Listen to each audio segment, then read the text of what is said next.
Hello, this is Roger Shouse, and this is Jumpstart Rewind. This is part of our Heaven Bound podcast family. Psalms chapter 32, verse 3. When I kept silent about my sin, my body wasted away through my groanings all day long.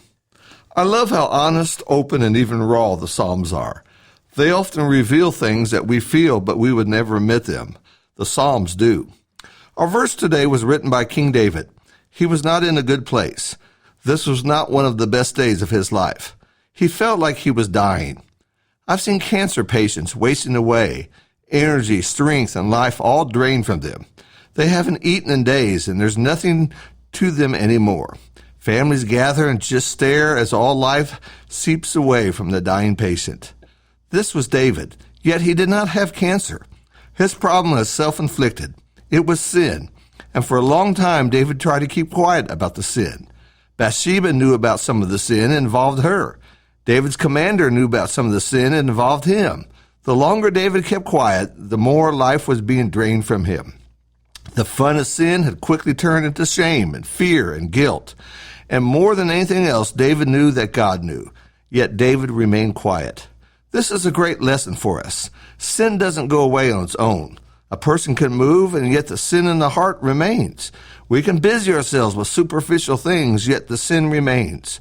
We know, and God knows. As long as one keeps quiet about it, the joy and the peace in our hearts leaves us.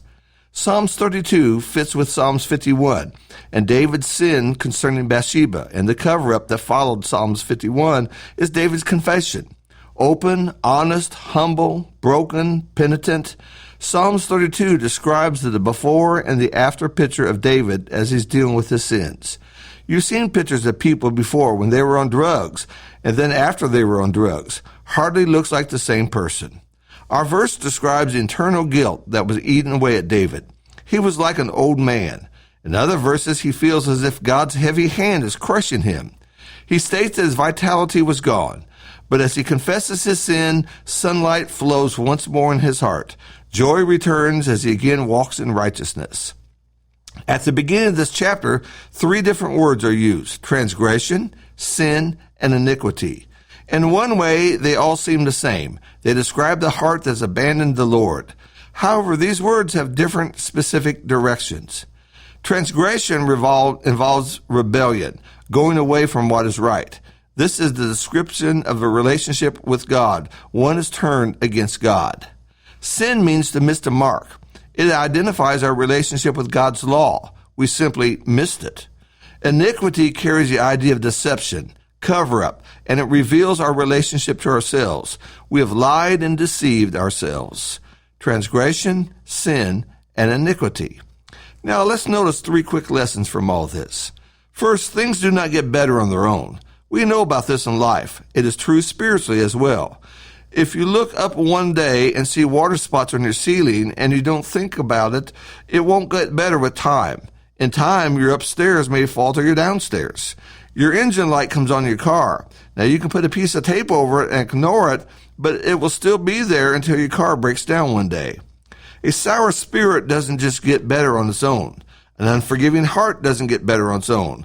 And for David, months after the sin, things were not getting any better. A person may forget about the wrongs that he did, but that doesn't mean that God has forgotten them as well.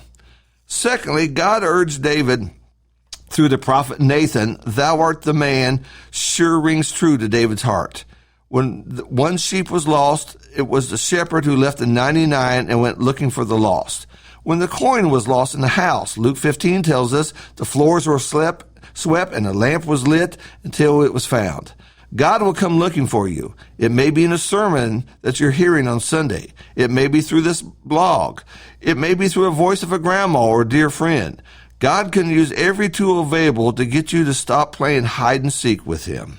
Thirdly, once David confessed, joy and hope was restored. He likely wished he had done it a long time before this.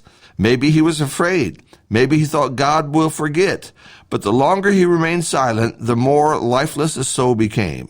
God is calling upon each of us to be honest with ourselves, honest with our sins, and transparent with him. David felt like an old man. Sin will do that to your soul. One doesn't have to live that way. God has a better way. Thank you so much for listening.